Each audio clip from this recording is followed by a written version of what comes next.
Hey everybody, welcome to our Liberty House. Lucas back here with you today for a very exciting video on starting our summer and spring seeds for this season.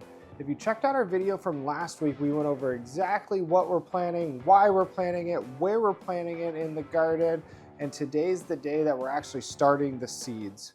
So I'm going to go over kind of our process for starting seeds.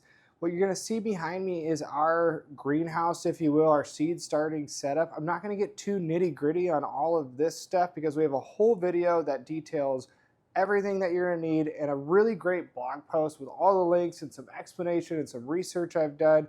And we've had really good success with this. You can see we've already got some stuff for perennial flowers that Beth has been starting, but it's time to get the vegetables in.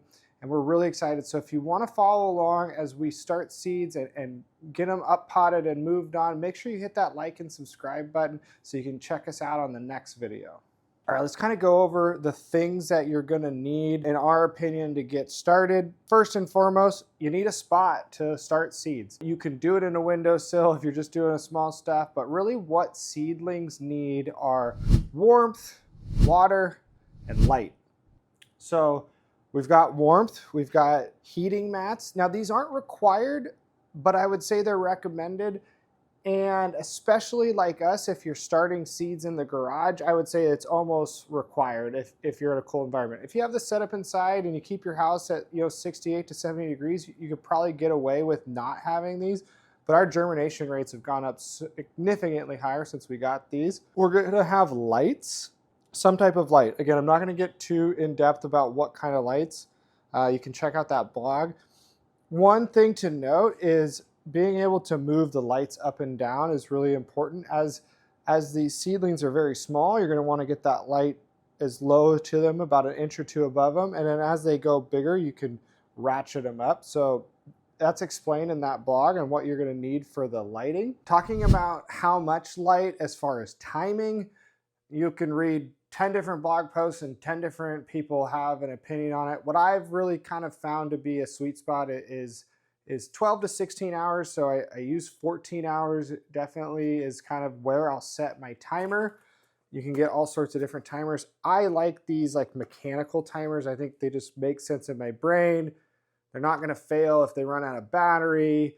I've used some electric timers before and I just could never figure them out. These things, I think it's a 2-pack for like $12 and they're very simple. So I like 14 hours of light. Correct me if somebody's had great success with different, but I think you can go obviously too low, too high.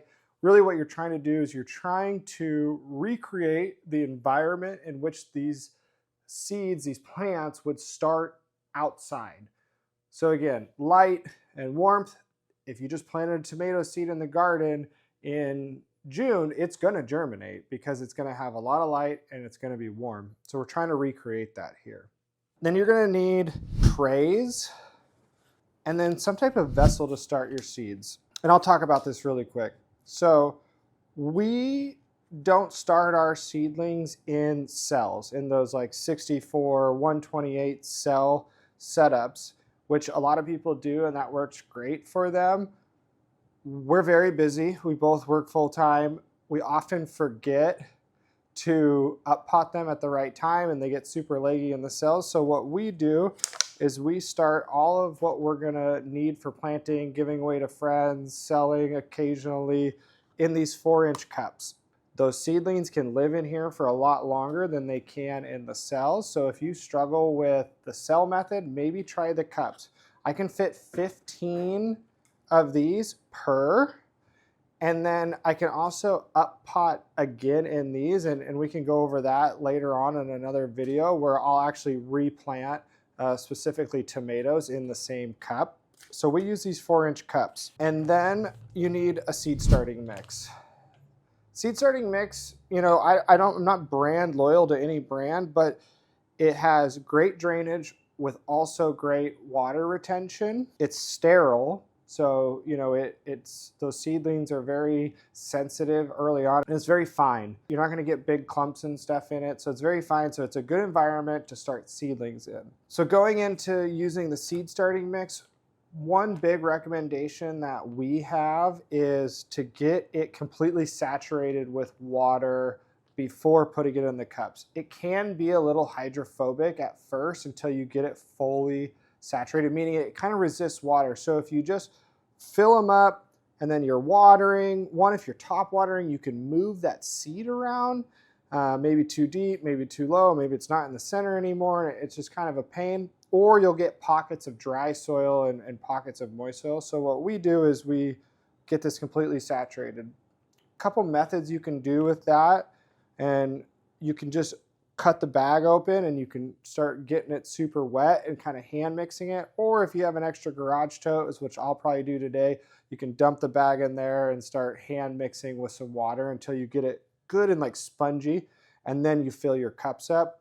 One, it starts the seed off with a good, nice, moist environment, and two, you don't have to worry about getting pockets of dry soil.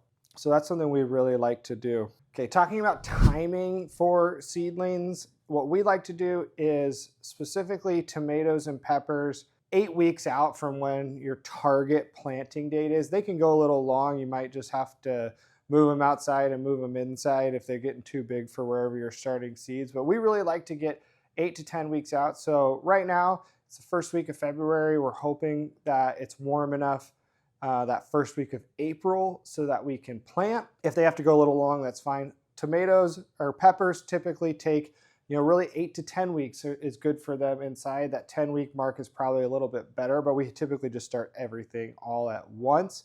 And the whole goal is to get ahead of the planting season.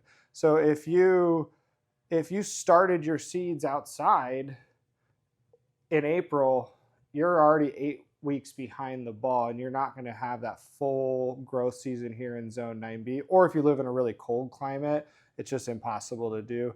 This saves us a lot of money from buying, 24 tomato plants, 15 to 20 pepper plants at the nursery. So the upfront investment year over year is really beneficial. And then we'll be able to be flexible and plant what we want, not what the nursery has available. A couple other things of note on this is we have a shower curtain that we can close this thing up. And really what we're trying to do, we're trying to keep as much moisture, warmth, and humidity in there when they're in that initial seedling and germination phase. And then we can kind of open it up. We'll also add a fan in here, and we'll kind of cycle it up and down just to get the strength of those stalks, just kind of moving in the wind. It also helps keep any mold or mildew in there if it gets too out of there, if it gets too moist and humid, and it's just not a good look and a good environment for your seeds to start in. The next couple steps of this video are going to be just us planting. All right, filling up the cups with the seed starting soil. What we did here is we used an extra garage tote and emptied the whole bag of seed starting mix in there. I think you'll want to do that. It's a lot easier if you have the space and you have the accessibility. And you're also going to want to use a lot more water than you think. So just fill up a 5-gallon bucket if you have one, instead of running back and forth with a small cup, because it does absorb a lot more water than you would think. And you're going to want to get it, like a nice spongy texture, not so wet that you can like squeeze, a ton of water out, but just like a sponge, like a wrung out sponge. And then, we'll grab the cup and you'll just kind of start putting it in, and you don't need to hard pack it in by any means. It's just, you don't want like big gaps that are going to like shift the soil. So just kind of like a light packing in. You don't need to pack it in where if you had dry soil, you would definitely want to account for it to compress down once you got it wet. So another reason we like to use already pre-moistened soil. So that is that.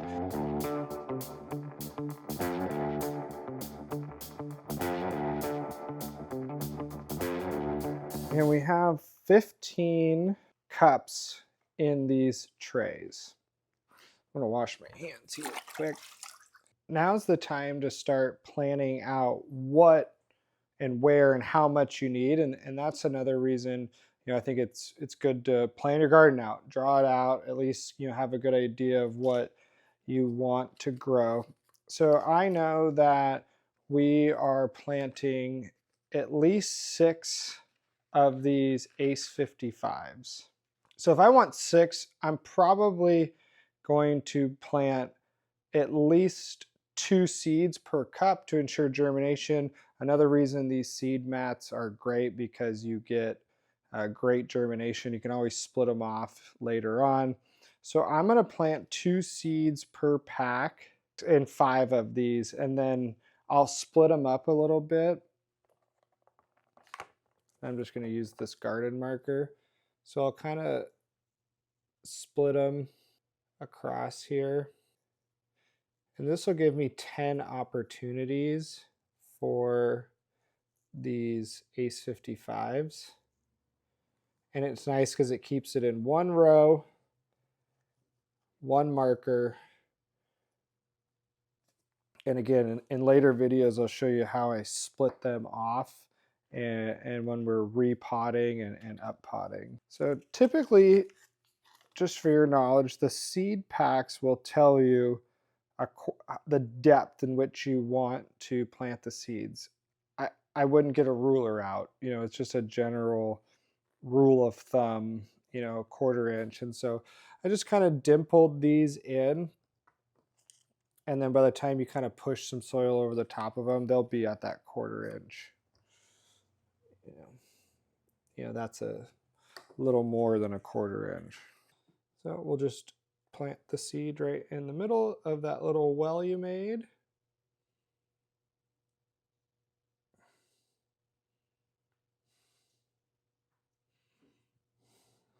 It's kind of tedious with these small tomato seeds, and pepper seeds are the same way.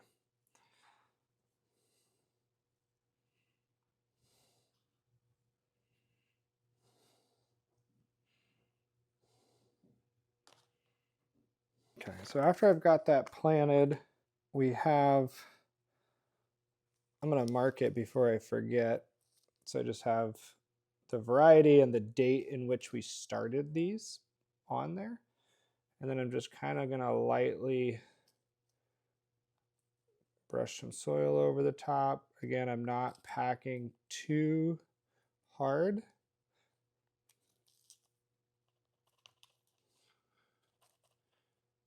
Just kind of packing them in.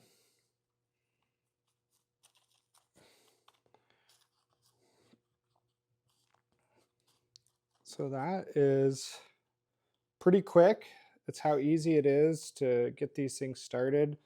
Another reason I like these 4-inch cups is because I can start 2 of one variety in each one. They'll have enough room to grow. It gives me the flexibility to not have to get the timing right of the cells and then you get these leggy seeds that you're messing around with trying to get them to get some strength again. So these will grow in here for, I'd imagine, probably 4 weeks, and then we can split them off.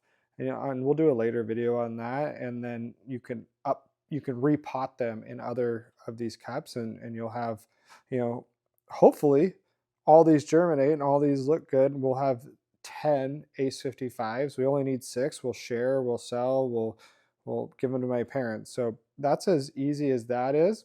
And we're just going to go down the list here of everything we're planting. So we're going to continue on. We're going to get the rest of these planted. If you want to stay tuned and check out how these go and future videos of kind of the maintenance of this whole process over the next 8 weeks, make sure you like and subscribe. Hit us up on Instagram. I'm sure we'll be sharing stuff over there as well. Appreciate your guys' time. Happy growing. See you guys next time.